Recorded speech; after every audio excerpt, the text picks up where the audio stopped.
Good morning, everyone. It's just about that time, so we're going to go ahead and get started. My name is Catherine. I'm with the York County Historical Society, and we are glad to welcome you to this second Saturday. How's everyone doing today? Good. Yeah, thank you all for coming out on this chilly Saturday. Today's speaker is Tom Davidson. He prepared the award-winning application to the Pennsylvania Historical and Museum Commission for the Haines Shoe House historical marker that will be unveiled later this year. He loves to research early automobile transportation history, which includes two-lane highways, service stations, and roadside attractions. Tom has published research in the Journal of York County Heritage and the National Lincoln Highway Journal, and speaks at community events on our Lincoln Highway history. Tom Davidson is managing partner with the Lincoln Highway Legacy LLC. He is a Pennsylvania native who lives in New Freedom. He currently serves as state director for the Pennsylvania chapter of the Lincoln Highway Association and served as the former volunteer board member with the Lincoln Highway Heritage Corridor. For today's topic, Tom will speak about York's shoe wizard, Mahlon Haines, and his remarkable shoe house located along the Lincoln Highway in Hellam Township since 1948.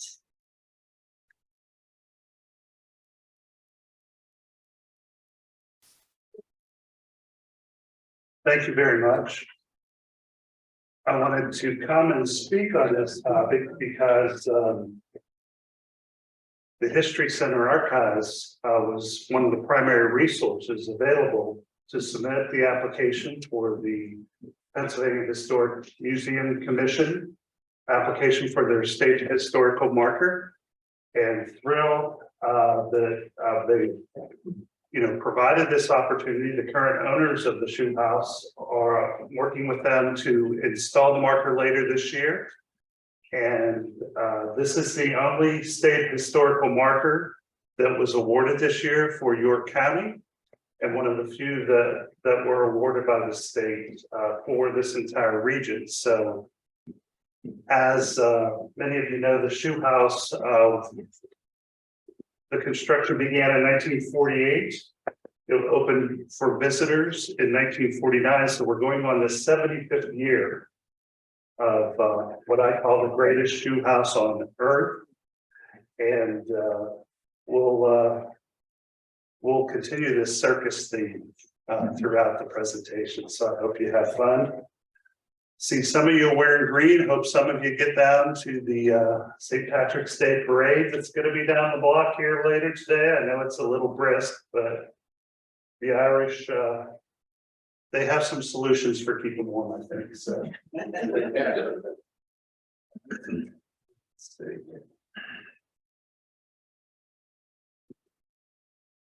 Pressing the down button. Down button. Yeah.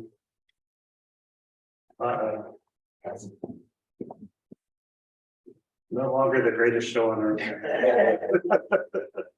It's the greatest show on earth as long as the technology. Yeah. Be on top of the technology. Button or turn it off by mistake.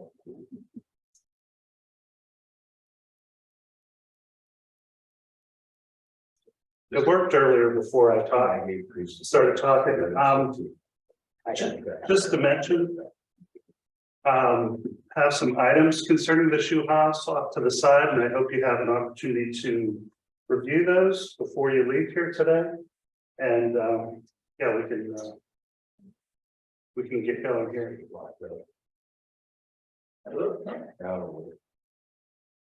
Okay. Try it now. See if it grows. Okay, I'll go back to the beginning. There we go. All right. Thank you. Yep. So, Mahlon Haines, to many, was known as the shoe wizard. And, I present him here as the master of ceremonies, for our entertainment today. He always wanted to be the center of attention. I'm not going to talk so much about his life in terms of everything he did, but I do want to talk a little bit about, maybe why did he build this shoe house, along the road? What gave him that dream and that desire? This is one of the quotes that you may have seen out at the shoe house if you went on a tour that was attributed to him. The honest for clear conscience, be steadfast in friendship, be moderate in your bad habits. And probably that part of his life came from his upbringing, from his family. And then the last thing that I think people that know him would agree is above all play. So hopefully we'll be able to play together here a little bit today and understand why the shoe house was built in Hellam Township, VA, in eastern York County. He was not from the York area.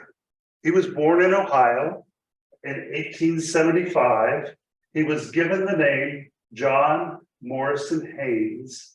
His father, who had a dry goods store in this small town in Ohio, tragically died the first year of his birth. And then his son was given his father's name. So his name at birth was not Mahlon Nathaniel Haines, but he was given that name when his father passed away. And he died on Halloween in 1962. And interestingly, his mother was born on Halloween. So again, they had that connection there of their birth and his death.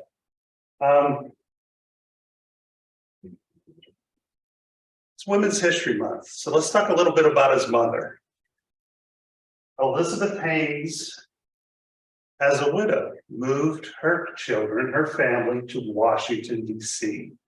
And again, she, through her husband, knew the dry goods business, and she was quite successful to the point where she was able to build her own department store in the 1890s. And it's still standing today on Capitol Hill. So I think it might be interesting for someone to do a little more research on Elizabeth Haines. One of her advertisements I saw promoted her store as the largest store in the world, built, owned, and controlled by a woman, again in the 1890s. And some people will say that that term controlled was the operative term, in Mahlon's life. He grew up working in his mother's department store. This is where he learned everything early on about advertising. I read one story where one Christmas he dressed up as Santa Claus and stood on top of the department store, waving at the customers to come into the store. He learned about things like one-day sales and just merchandising. And it was eventually she sold the store. When he graduated from college, he expected to be more than just an employee of his mother. His mother did not agree with that. She continued to pay him as an employee and basically held back a lot of his pay and put it aside for savings. And he decided to, get out on his own. One of his, and his time between when he left Washington, D.C. and when he showed up in York, is a little cloudy, but we do know some things that are interesting of how he came to York and how that led to him building the shoe house. One story is he moved to California after college, and he bought merchandise for the department stores on the West Coast between Los Angeles and San Francisco. And in the early 20th century, he came upon things like the Hollywood flower pot. And this is what's known as programmatic architecture. We'll talk a little more about this, but think about the progression of signs. As you were going through town after the Civil War to the turn of the century, you might see signs painted on the side of buildings. Some of the merchants, to get your attention, may have hung a sign that looked like their merchandise. You know, so a pharmacist, you see, you know, you see that pistol out there. For an optometrist, you see a, you know, pair of eyeglasses hanging out in front of their store. Well, as automobiles came along, and especially in Southern California, they wanted to get the attention of these faster customers that were speeding by. And they would build buildings that looked like their product. So this was the flower pot. We could probably spend the next hour just talking about these early 20th century buildings. But who was exposed to this? And he was fascinated by it. You know, you see maybe a hot dog stand that was built to look like a dog, or, you know, a huge tamale, or probably one of the most famous is the Brown Derby. You know, in Hollywood, it was you know, a restaurant. It was a place where the famous went, and it was built to look like a derby, a hat. So, you know, he was exposed to this in his travels, and it stuck with him the rest of his life. Again, with Mahlon Haines, it didn't wasn't always clear the order of some of these things, but another place he traveled was on a cruise to Europe. And I'm not sure who's familiar with, you remember reading these growing up, these Pennsylvania profile cartoons with history? I have one over there, but Stephen Smith is, you know, in his York blog post has written some interesting articles about this. But in this story here, he met a woman from Lancaster that happened to be the daughter of a rich merchant. And I'll let you read more about that in Stephen Smith's thing, his research. But it didn't work out, allegedly, because Mahlon didn't get along with the mother-in-law, and that relationship soured. And according to this, broken alone in York, Mahlon Haines decided to start over at the age of 30. He asked a friend to supply him with shoes to sell on consignment. So this is one story of how he ended up in York. He went on a cruise, met the love of his life. It didn't work out. Another story in this book, Life and Times of Mahlon Haines by Michael Weaver, said that he was engaged to be married to a woman from his hometown in Ohio. And the engagement broke off. And according to this story, he started riding back to his mother in DC. He was broke, and his bicycle broke down in York, Pennsylvania. Could have happened. People rode bikes a lot more further distances than today. And supposedly he took that engagement ring and got a loan and got some shoes and started selling them in York, and the rest is history. Again, there's probably some truth to all these stories, but they've probably been embellished quite a bit. Why is he known as the Shoe Wizard? You know, he gave himself this title years before the Wizard of Oz. And basically at the turn of the century, you know, a wizard was someone who had magical powers. You know, the Wizard of Electricity was Thomas Edison. You know, so a wizard was someone who could do something that magical that no one else could do. What could he do? He was the man who makes the wonderful prices possible. He could sell you shoes for less than other merchants.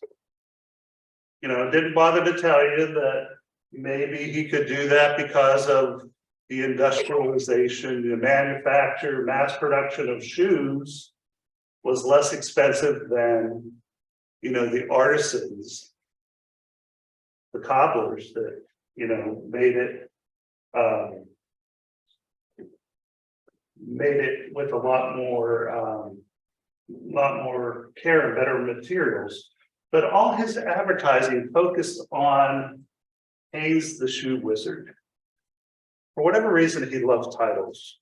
He loved when someone gave him the title Colonel Haines. He was never in the military. He was never, a colonel. I saw somewhere else where he had a list from A to Z, and every letter of the alphabet had a different title that he liked for himself. But he was known as the Shoe Wizard. One of the things over there, he early on, and again, it's a different period and things that maybe we wouldn't be drawn to as an advertising campaign. People back then thought were interesting.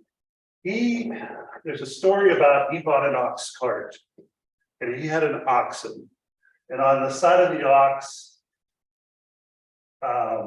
had the slogan heel to heel. I've seen it also mentioned as hoof to hoof, and basically making the connection saying, these materials came from animals, and now they're in your wonderful shoes. I don't know. Another time he bought a fire engine at auction, drove through the streets of York, blaring the siren. Again, he's trying to get attention, not by being in his store, shoe stores, but being out in the community saying, come follow me. I'm the shoe wizard, I'm the Pied Piper of shoes. Follow me and buy my shoes. This picture, this is actually his ox cart from, this was at Caledonia State Park around 1920. This was when they finished improving the Lincoln Highway between Gettysburg and Chambersburg. And there were thousands of people came out because they improved the highway. They paved it in concrete.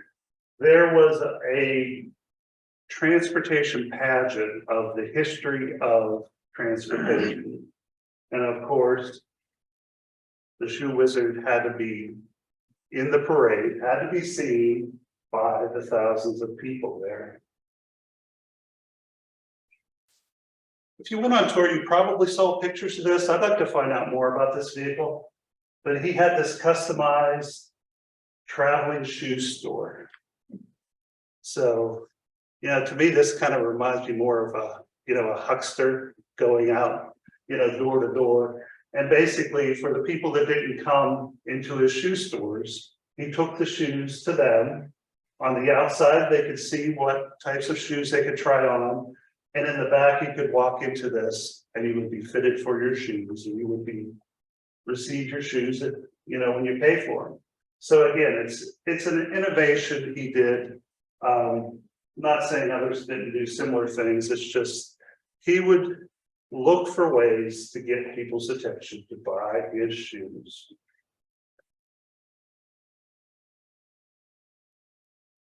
I think some people remember him as a health enthusiast. I read that he probably spent as much giving away to people to ask them to stop smoking as he spent on the Shoe House. So over his lifetime, I've read that he reportedly gave away about $40,000. Back in that day, that was quite a bit to try to get people to stop smoking. 1920, he was elected York City Band president. Again, where's the party? Where can we celebrate? Haines Park, where they had harness racing, that was probably a little less popular decision in that a lot of the riders, they were in disagreement with out of the York Fairgrounds about when the races could run. And Haines, being the person of means that he was, said to his friends, well, let's build our own park. And they did in East York. This picture here is from a magazine article that I have over there about his healthy lifestyle. And he was a member in Florida. He started what was known as the 3/4 century softball club. So everyone on the team had to be 75 or older. And they would receive, if they had a home run or special RBI, they would receive, I think you probably saw them at the Shoe House if you went on the tour, these hand-carved little dogs that were there. That's what they got those for. So again, you know, he was about having fun. He was interested in doing things that brought him attention. I'm going to shift gears here. What's programmatic architecture? It's also called novel architecture or mimetic architecture. Basically, the buildings are given unusual shapes for purposes such as advertising or to copy other famous buildings without any intention of being authentic. So you saw, like early on, those examples from Southern California. He wanted to do something like that. It was one of his lifelong goals to build a house shaped like a shoe. It's not on my list of things to do, but it's a great thing. Another thing you might hear this called is duck architecture. One of the early buildings was shaped like a duck. So, you know, when you think of mimetic, it's mimicking the thing it's representing. It looks like a duck, it acts like a duck, but it's a house. Here's some nearby examples. Anyone ever been to Lucy the elephant? There you go. And was that recently or was that a while back? Several years ago. Okay. Lucy is a National Historic Landmark. Lucy was built in the 1890s, much earlier than a lot of examples. Originally, there were actually 3 Lucys. There's one left. Lucy looks so good right here because the Friends of Lucy just raised and spent $2 million to fully restore Lucy the elephant. And you can visit that. It'd be between what, Ocean City and Cape May, New Jersey, along the coast in Market City. So hope you can get out there if you're out that way. Piece of our history. This is just to our east, Dutch Haven.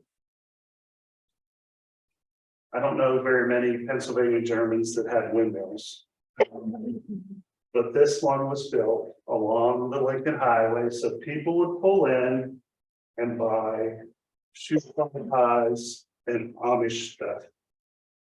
There is some Pennsylvania Dutch above the doorway, but you know, it's directed to the automobile tourists. And unfortunately, this is the last weekend for Dutch Haven. The owner is retiring. He's in his 70s. To date, he hasn't found anyone that can purchase this property. And I think part of the challenge is just the development pressures, and any piece of property along 30, as you can imagine, is worth more than structures such as this, unique structures. This property is listed for $2 million if anyone is ready to go buy it and keep it going. We'll see what happens to it. But I was over there yesterday in line with other people just celebrating, you know, this windmill along the road. Other examples along the Lincoln Highway have original picture of the coffee pot, but Lincoln Highway Heritage Corridor in the 90s helped preserve the coffee pot. They moved it across the road, so it's at the entrance of the Bedford County Fairgrounds. But you can go and see that if you're in Bedford. Further west, Chester, West Virginia, just west of Pittsburgh is what's called the world's largest teapot. And basically they sold snacks out of this. This originally was, I don't know if growing up you ever saw any Irish root beer stands along the road. That's what this was converted from. A Irish root beer barrel. And above one window they have candy. You stand in line if you want to buy candy there. The next window they have pop, because this is near Pittsburgh. This is not here. But we buy pop out there. But anyway, they have an annual festival. And it was the world's largest teapot was built because of the ceramics that were made in that area. So now we're to our shoe house in Hellam Township. And this is a picture that's in the Library of Congress collection, architectural collection. And it's the world's largest shoe house in our backyard. Did you know that? Anybody have a guess of how long it is? How many feet? How tall is it? 100 feet. 48 feet from toe to heel, top to bottom, 25 feet, and a little less side to side. So, again, the shoe wizard wanted his own piece of special architecture for everyone to look at as they drove by. The front door has this stained glass, leaded glass picture that was created by Ruby Glass here in York. And, you know, as the story goes, he held up a boot to his architect and said, there'll be a house that looks like this. On the right, I have another example from California.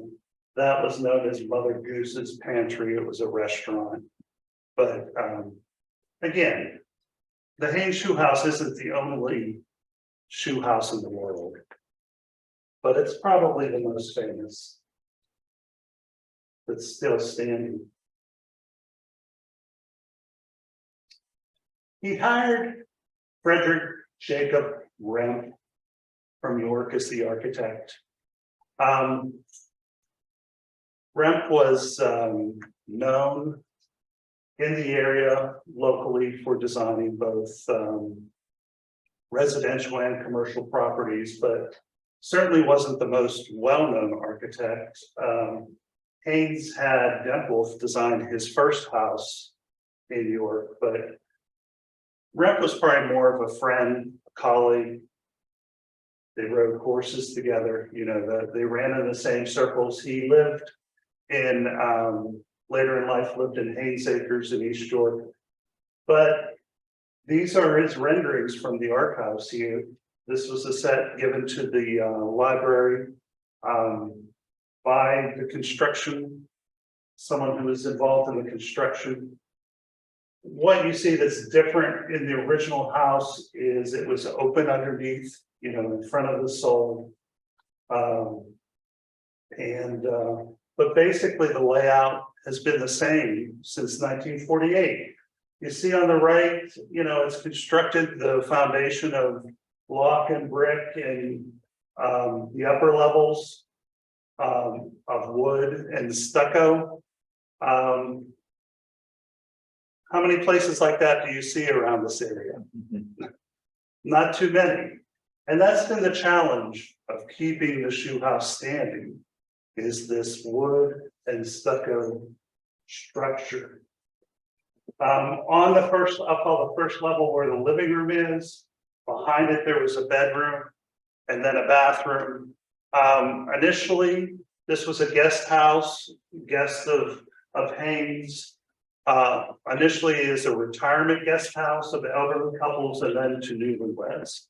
And there's a lot of great stories from that. You go up a few steps and then behind that is the kitchen, but let's talk about the living room a little bit. On the left is, if you toured recently, when the home was owned by the Smocks, you know, they really tried to make it look like what it may have looked like back in around 1950. You know, they had a tea cart here, they had very little else. You know, maybe some of us growing up might remember when we went on vacation and that meant just not doing a whole lot. Maybe reading the paper, maybe listening to the radio. Haines tried to elevate the experience. He didn't charge anyone there, but he had a chauffeur that would take guests into town and then had agreements with other businesses. They would give the man, the woman, each a set of clothing, and you take them out to dinner. On the right is what it looks like today. It's now a Verbo. The current owner has certainly updated, you know, a lot of the furnishings, and you know, you can now stay there and spend your vacation spinning vinyl, listening to the radio, things that people want to do again. These are the drawings for the kitchen. And on the left, you can see there was the breakfast nook. It's always been there. The small kitchenette, sink in the electric range. From on the right, you can see the drawing. There's a series of steps that go from the kitchen down to the lowest, the first level, the lowest level. Initially, again, that was a carport, and now it's an enclosed room. And here's how it looks over the years. Again, this is from a Library of Congress photo, and you can see that it's maintained a lot of its architectural integrity over the years. All the different owners changed maybe the color of the paint or things like that, but it's basically the same in the kitchen, which is interesting.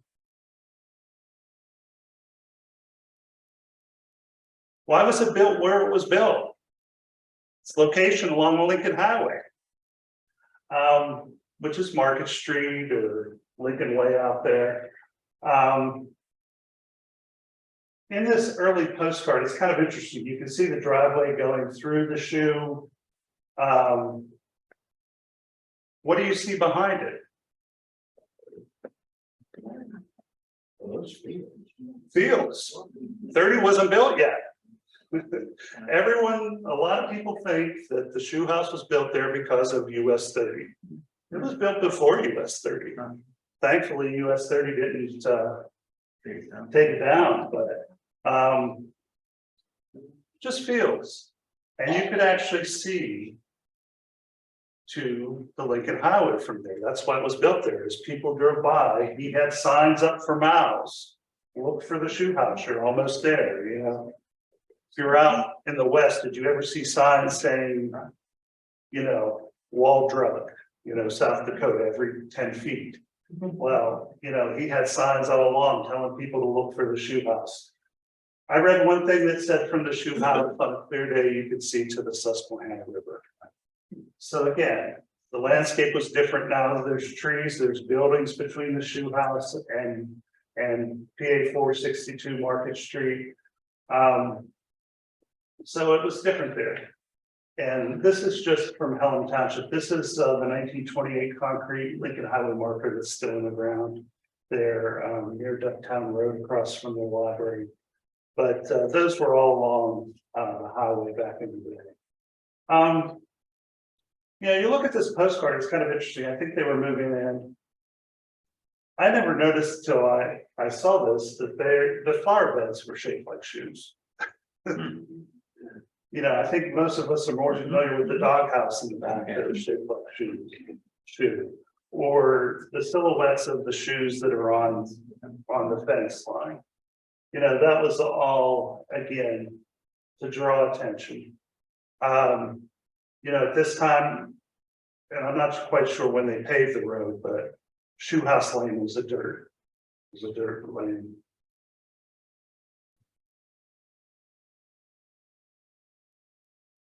Go up to the next level, small room, it was the chauffeur's room. Had a woman chauffeur. Drove a Studebaker. What was it? I think it was yellow with red letters. Said Haines the Shoe Wizard. So while the chauffeur's taking guests around, he's advertising his business. I put this here, these Western items, because they're in places outside the shoe house. On the left is a buffalo coat that is at Indian Steps Museum. It was on loan to the shoe house last year. On the right is a Western shirt that he owned that is at the Boy Scouts headquarters in West York. And, you know, at that time, again, have fun. The Old West, you know, was something that people dreamed about, kind of romanticized. You know, he had his own ranch in South Dakota. He had his ranch here in York County that the Wizard Ranch he ended up donating to the Boy Scouts. And I noticed they're going to have another event this year. You know, I just thought it was interesting how that legacy's carried on there. Now this is one of the guest bedrooms of the Verbo. It's decorated different, but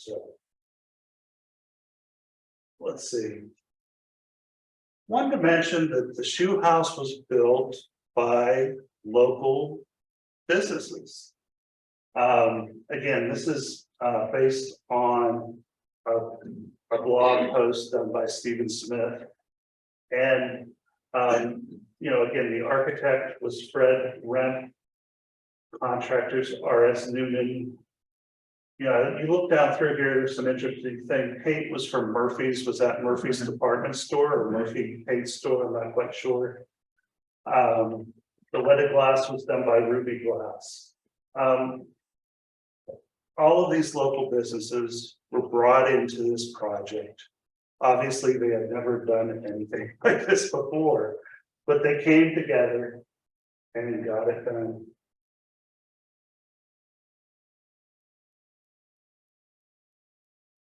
You know, the bathrooms were they maintained their original fixtures, their original tile work.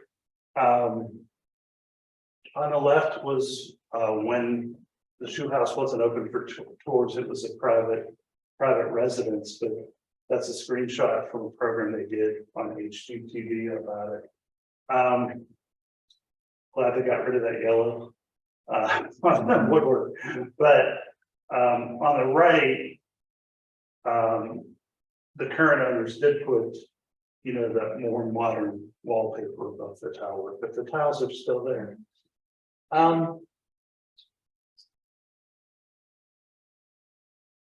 For many people, this is the biggest change. This is the top bedroom, which was the maid's room. And the current owners had this mural painted on the walls of Old Woman in the Shoe. I don't think that was why Haines built the shoe house to remind us of that nursery rhyme. But, you know, again, that's just the decor. The room's the same as it always was. On the right is an example of the windows. Again, they're unique. And, you know, that's probably one of the biggest challenges of owning a one-of-a-kind shoe house is maintaining, you know, these stained glass windows, maintaining the stucco, keeping it watertight, and just keeping it standing.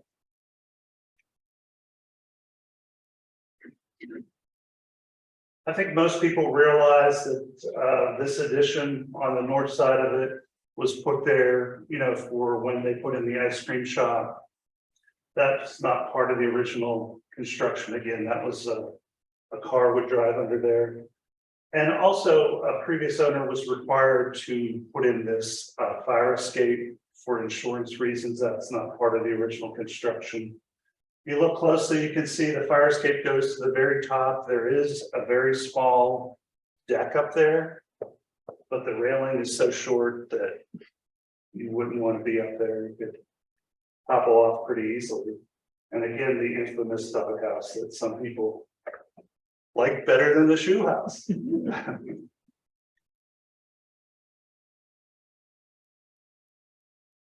may have seen the shoe house featured in a PBS special in 2008 called A Ride Along the Lincoln Highway. And I don't know, it was one of the stars of the show.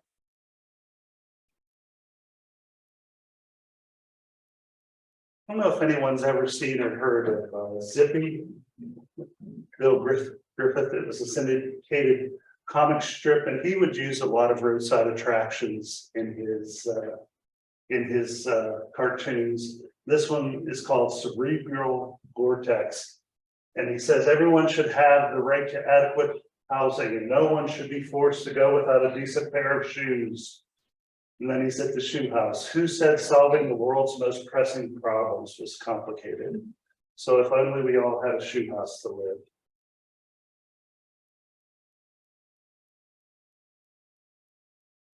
And I started looking at this. Again, the shoe house was built in 1948. Less than 5 years later, Haines was giving the shoe house to his employees. He also gave the individual shoe stores to the employees at each store. And I get it. To me, it kind of harkens back to how he started out with very little. His mother kind of kicked him out of the nest and said, go make a name for yourself. And he did. But within 5 years, the shoe house wasn't even his anymore. It was owned by the employees for almost a decade, over a decade. And if you research it, then you see things like the shoe house advertised. It was leased as a house for someone to live there. I heard stories of different college students or hospital interns living there. In 1964, it was sold to Dr. Eleanor Hallman, and she was the one that converted it from a guest house to what we know more of an ice cream parlor and a place to tour. So I kind of think it's this Ferris wheel of different people getting on to take their turn of maintaining the shoe house.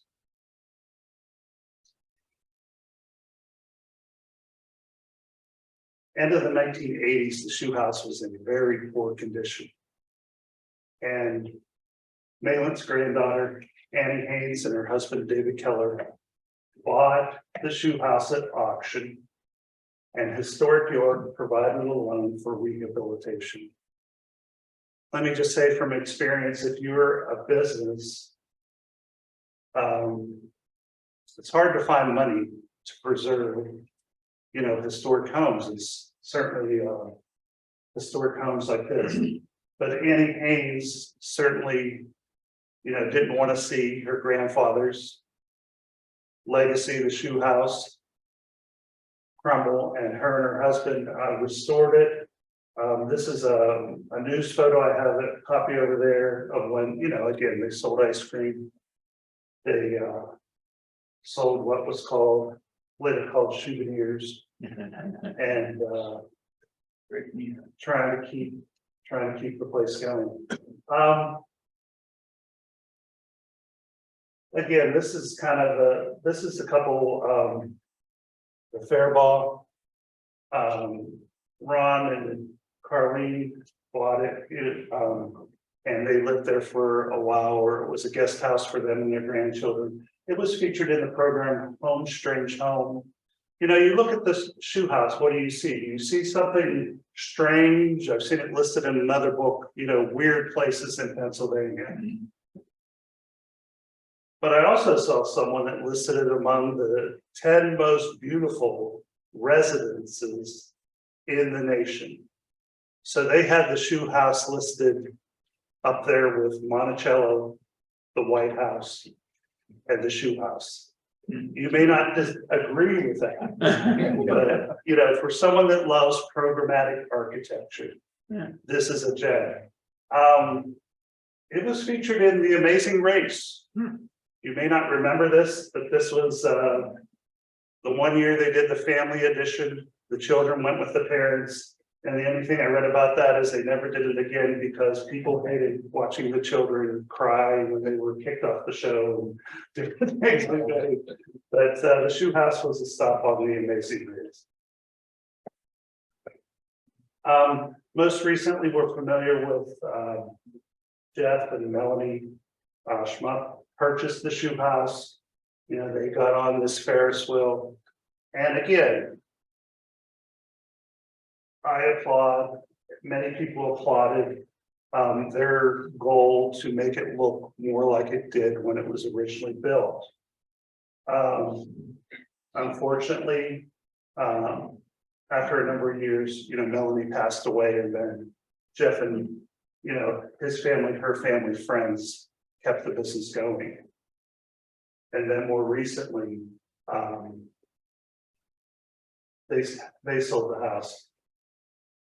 Again, I just want to highlight how challenging it is for people to keep this one of a kind house watertight, painted. This is a picture from 2017 when the house was painted. I know when the Schmucks owned it, they had to reseal it and paint it, and again, the current owners have done that again. So it's an ongoing challenge to have a stucco house in this northern climate. Current owners are the Browns. They got on the Ferris wheel and they have opened a Verbo. I'm not gonna take a lot of time going through, you know, pictures of how it looks today, but you can find all that online. You have friends coming in from out of town, family, they might want to look at staying here.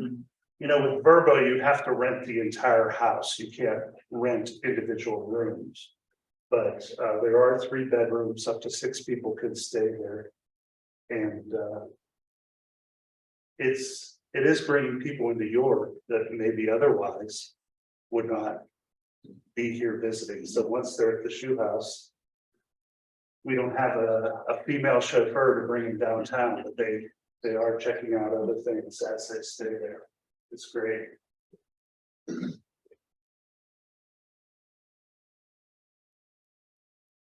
Again, we're celebrating that the shoe house is receiving a Pennsylvania State Historical Marker later this year. There's over 60 of these in York County. So if you want to go on, you know, an adventure, you can see them all online at that website there, phhistoricalmarkers.com.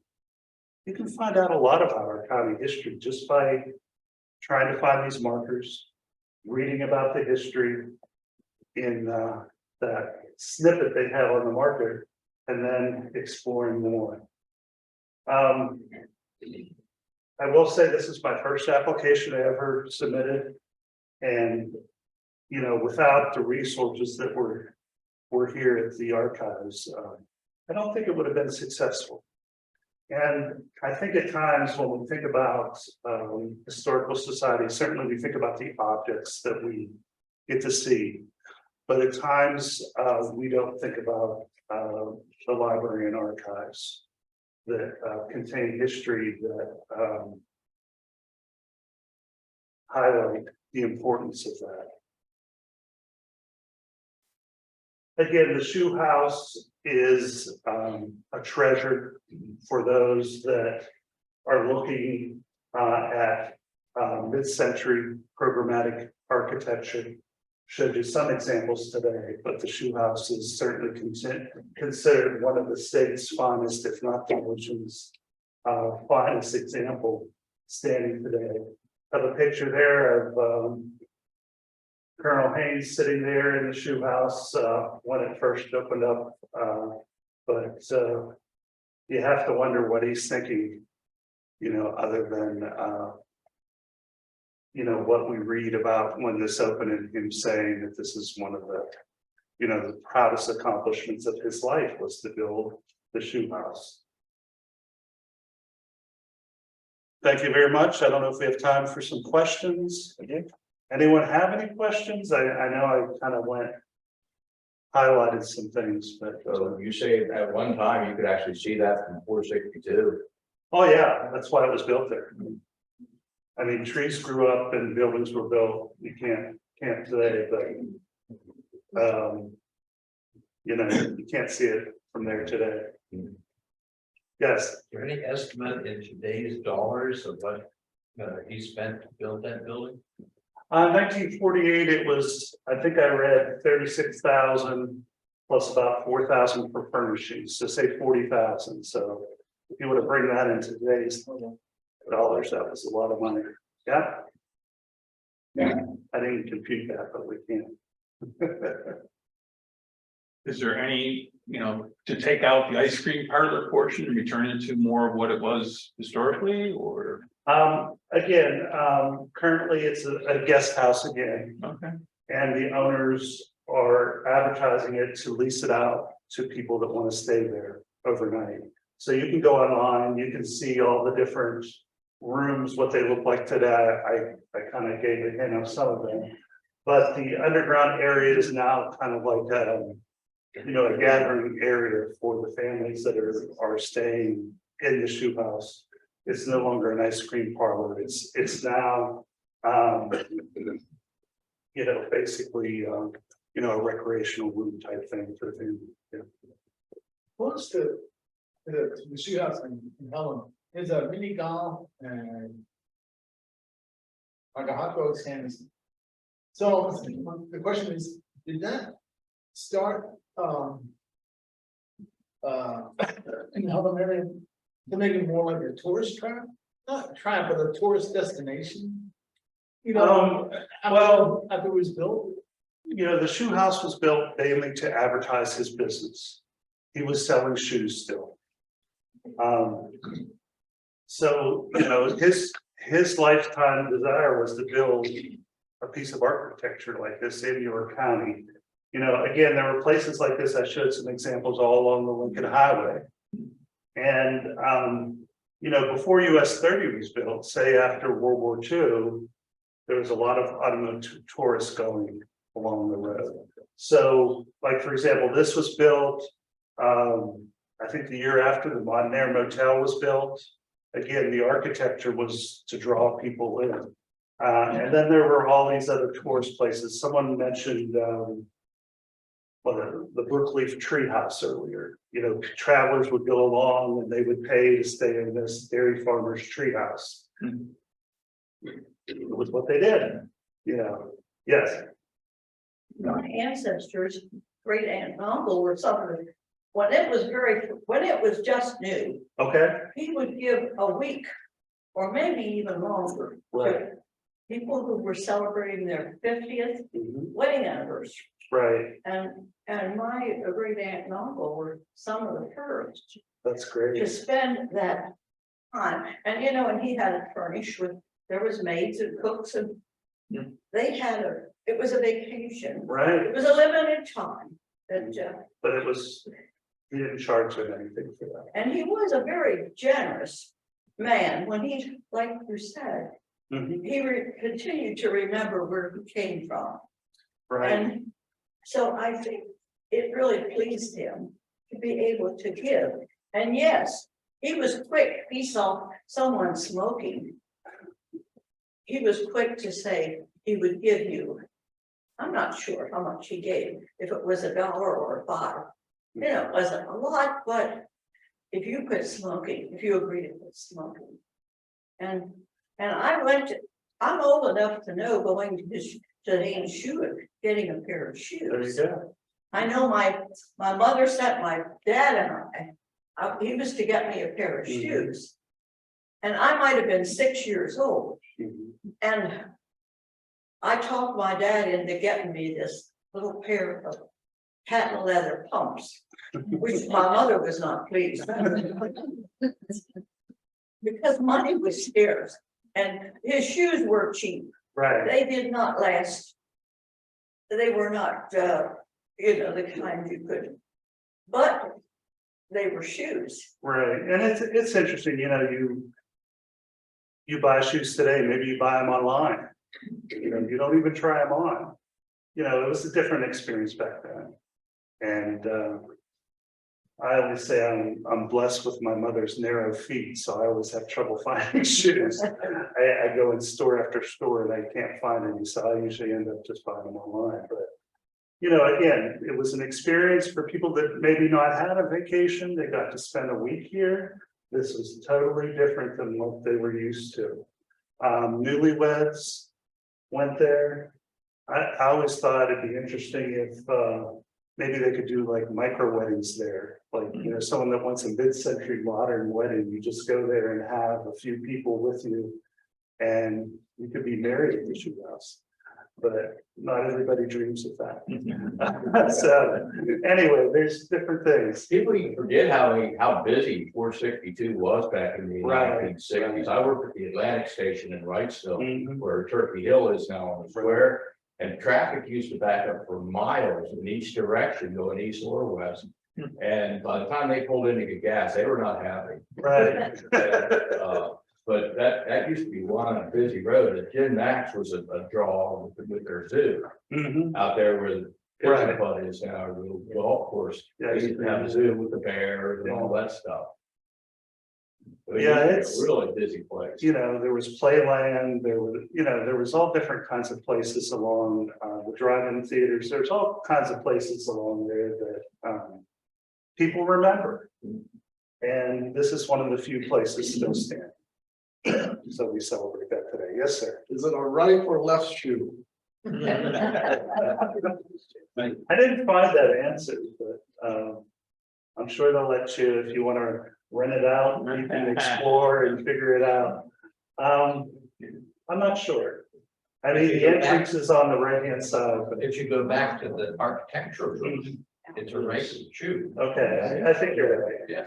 I didn't really look at that closely, but I think There you go. put your best foot forward, right?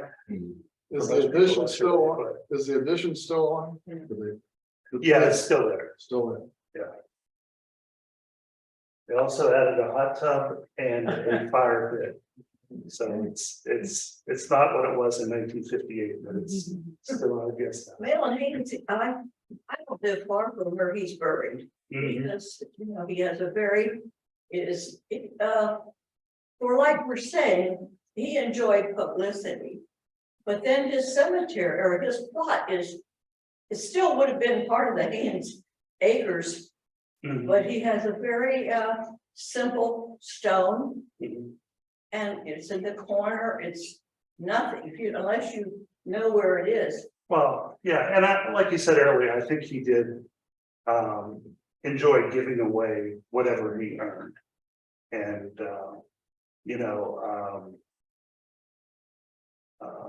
part of that was, I think, it went to the employees, it went to the community. And so, that's, I think, part of what he grew up with is. But he did enjoy the publicity also. Oh, yeah, He did enjoy it. a lot of people today, yeah. Did he have something to do with Haines Acres as a development? Oh, yeah. That was actually his. That was his, made a lot of money there in East Shore, for sure. Yes. Well, I know Wizard Ranch, Mhm. near Helm. Right, I went there as a Boy Scout. My yeah, sons went there as a Boy Scout, so quite a place. right. Now it's part of a nature preserve, Right. yeah. All right, do we have time for anything else or ready to make some, Did he actually have anything to do with the airport and on Haines? Was he involved with that at all? He didn't have an airplane that we know of. yeah, I'd have to research that a little better. I mean, I know he had a yacht, you know, down on the bay called Sanaya, which is Haines spelled backwards. Yeah, I don't know if he was that involved as much with air travel. I'd have to research that one. So thank you so much. And again, if you want to look at any of these items or ask me any other questions, I'll be available.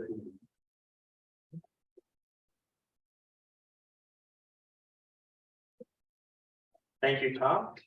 I think everyone wants to go buy a new pair of shoes today. That's right. This is fun.